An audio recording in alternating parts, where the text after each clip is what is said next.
Cricinfo কিছুক্ষণ আগে লিখেছে, ইজ ইট রিয়েলি হ্যাপেনিং? আমি বলবো it is really happening.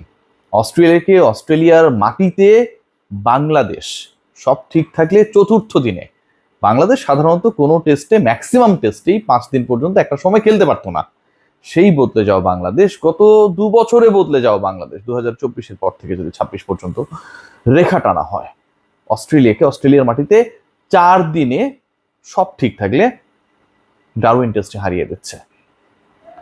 Is it really happening যারা প্রশ্ন করেছে তাদের কাছে বাংলাদেশের এই যে সাফল্য, বাংলাদেশের এই যে ডমিনেন্স, সেটা নিয়ে অনেক ধরনের চমক জাগতে পারে। কারণ একটা দল তৃতীয় দিন পর্যন্ত টানা 9 সেশনে ডমিনেট করেছে, দাপট দেখিয়েছে অস্ট্রেলিয়ার বিপক্ষে।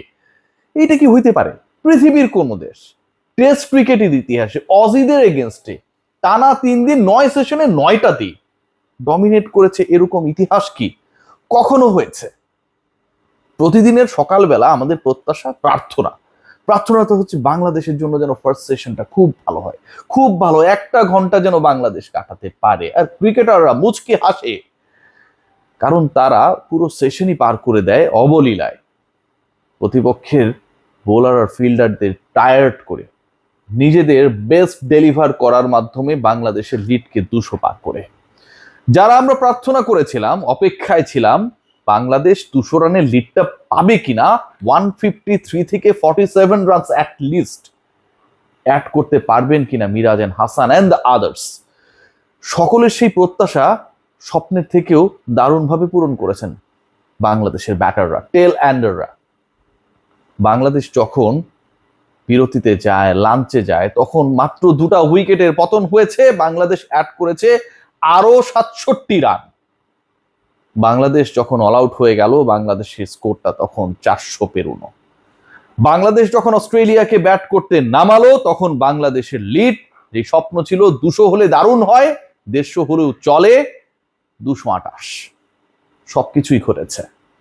ডারউইন টেস্টে বাংলাদেশের এই দাপট, বাংলাদেশের শেষ 4 উইকেটের দাপট, টানা 3 উইকেট হারিয়ে ফেলার পর বাংলাদেশ যেভাবে ঘুরে দাঁড়িয়েছে, বাংলাদেশ যেভাবে ডমিনেন্স অব্যাহত রেখেছে, সেই পুরো কৃতিত্বের জায়গাটা একজনকে না দিলে অন্যায় হবে। মেহেদী হাসান মিরাজ ব্যাট করেছেন 25 ওভারের বেশি, বাংলাদেশের লিডকে 150 পার করিয়েছিলেন একদিন আগে, বাংলাদেশের লিডটাকে 200 পার করালেন তৃতীয় দিনের সবচেয়ে কঠিন সেশনটায় ব্যাট করে, বাংলাদেশের লিডকে 228 পর্যন্ত নিয়ে গেলেন। কঠিন সময় 50 করলেন, হাসান মাহমুদের সাথে অনবদ্য জুটি করলেন, হাসানকেও খেলালেন 92টা বল। মেহেদী হাসান মিরাজ প্রেশার সিচুয়েশনে যা করার কথা, প্রেশার কুকারের থেকেও যেন খুব ভালোভাবে করে দেখালেন ডারউইন টেস্টে।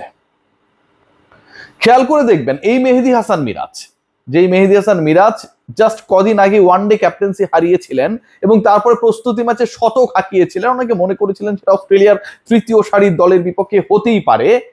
বাংলাদেশের সবচেয়ে মোক্ষম প্রয়োজনের জায়গায় একই দিনে 2বার ক্লিক করেছেন। আগের দিনে 32-এর অপরাজিত ইনিংসকে 65-এ নিয়ে গেছেন।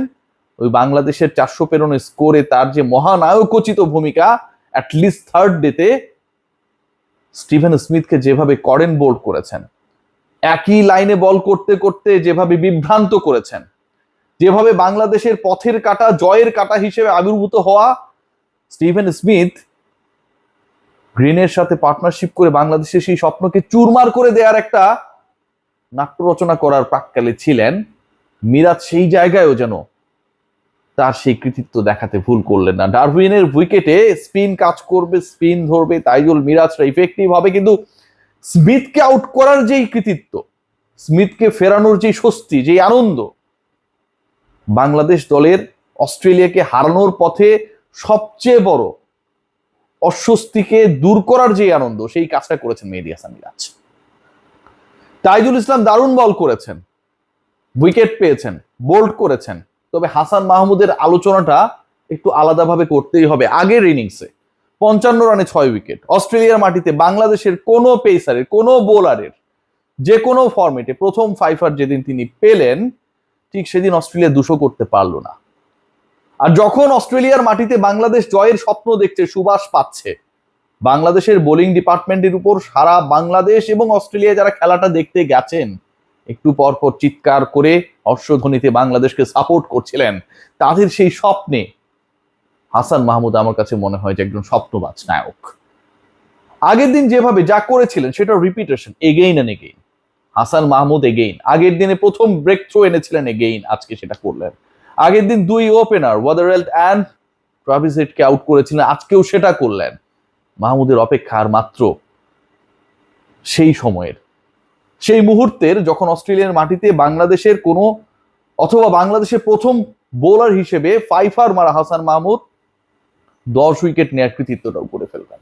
ভাবা যায় এই বাংলাদেশ, এই অন্যরকম বাংলাদেশ, এই ডারউইনের বাংলাদেশ অস্ট্রেলিয়াকে বুঝাচ্ছে টেস্ট ক্রিকেটটা কতটা কঠিন। টেস্ট ইতিহাসের 1877-এর সেই হিস্ট্রিতে যেই অস্ট্রেলিয়া শুরুই করেছিল ইতিহাস লেখা জয় দিয়ে ইংল্যান্ডের বিপক্ষে, সেই অস্ট্রেলিয়ার সবশেষ ম্যাচের চিত্রনাট্যে লেখা থাকবে they have been defeated by Bangladesh, তাদের সোয়াইলে উইদিন 4 days। কতটা অসহায়, কতটা আগ্রাসী। আগের দিন 8 বোলারকে বল করেছেন। মিচেল স্টার্ক মেহেদী হাসান মিরাজের দিকে তেড়ে গিয়ে বলার চেষ্টা করেছিলেন যে এটা বাংলাদেশ না। মেহেদী হাসান মিরাজ বুঝিয়ে দিয়েছেন তার পারফর্ম করার জন্য বাংলাদেশ লাগে না।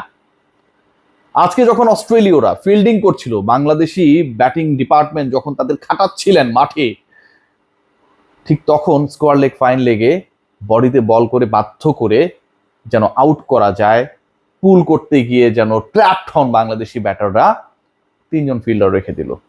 চিন্তা করতে পারেন যেই অস্ট্রেলিয়ান ক্রিকেট এত দম্ভ, এত অহংকার, তাদের কোনো কিছুই অজানা নয়, সেই তারা নিয়ম ভাঙলেন। 2 জনের বেশি আপনি রাখতে পারবেন না, আম্পায়ার নো ডাকলেন। ক্রিকেট ইতিহাসের, টেস্ট ক্রিকেট ইতিহাসের অন্যতম বিরল নো বল ডারউইনের এই বিরল টেস্টে এক্সপেরিয়েন্স করলো দর্শকরা। সাবাস বাংলাদেশ, যেই বাংলাদেশ টোটালি অস্ট্রেলিয়াকে ডমিনেট করেছে, যেই বাংলাদেশের একাধিক পারফর্মার দেখিয়ে দিয়েছে যে আমরা যদি একসাথে খেলি তাহলে ক্রিকেট বিশ্বের অস্ট্রেলিয়ার 58 বছরের ইতিহাসের সবচেয়ে এক্সপেরিয়েন্স টিম আমাদের সাথে পাত্তা পাওয়ার কোনো সুযোগ রাখে না। যে দলের 4 জন বোলারের প্রত্যেকের উইকেট সংখ্যা 300+, ভাবা যায় টেস্ট ক্রিকেট ইতিহাসে এটাও একটা বিরল ঘটনা যে একটা দলের 4 জন বোলার প্রত্যেকের উইকেট সংখ্যা 300+, সেই তাদের বিপক্ষে আমরা অলমোস্ট 450 রান করে ফেলি। যেই দলে ট্রাভিস হেড, স্টিভেন স্মিথ, ল্যাবুশেনদের মতো ক্রিকেটাররা, ক্যামেরন গ্রিনদের মতো ক্রিকেটাররা থাকেন, অ্যালেক্স ক্যারির মতো ক্রিকেটাররা থাকেন, সেই দলকে আমরা 198-তে অল আউট করি। সেই দলের বিপক্ষে হাসান মাহমুদ রিপিটেডলি তার অসাধারণ পারফরমেন্সকে দেখায়। মেহেদী হাসান মিরাজ, মিরপুরের মিরাজ যাকে এই তকমাটা দেয়া হয়, রাওয়ালপিন্ডি যেখানটায় তিনি পাকিস্তানকে হারানোর ক্ষেত্রে ম্যান অফ দ্য সিরিজ হয়েছিলেন, সেটাকে বানিয়ে ফেলেন ডারউইনের ক্রিকেট। কি চাওয়ার আছে? বাংলাদেশের কাছে চাওয়া শুধু একটাই, আগামীকালের ব্রেকফাস্টটা আমরা সবাই খুব আনন্দ নিয়ে করতে চাই। আমার কাছে মনে হয় ব্রেকফাস্টের আগেই, ব্রেকফাস্ট টাইম আসার আগেই, বাংলাদেশের টিপিক্যাল টাইমিংটা আসার আগেই অস্ট্রেলিয়াকে হারিয়ে দেওয়াটা খুব সম্ভব। আর যদি সেটা হয়, বাংলাদেশের টেস্ট ক্রিকেট ইতিহাস নতুন অধ্যায় পদার্পণ করবে। জয়তু বাংলাদেশ, জয়তু মেহেদী Hasan Miraj, Tanzid Hasan Tamim, Hasan Mahmud and all the team.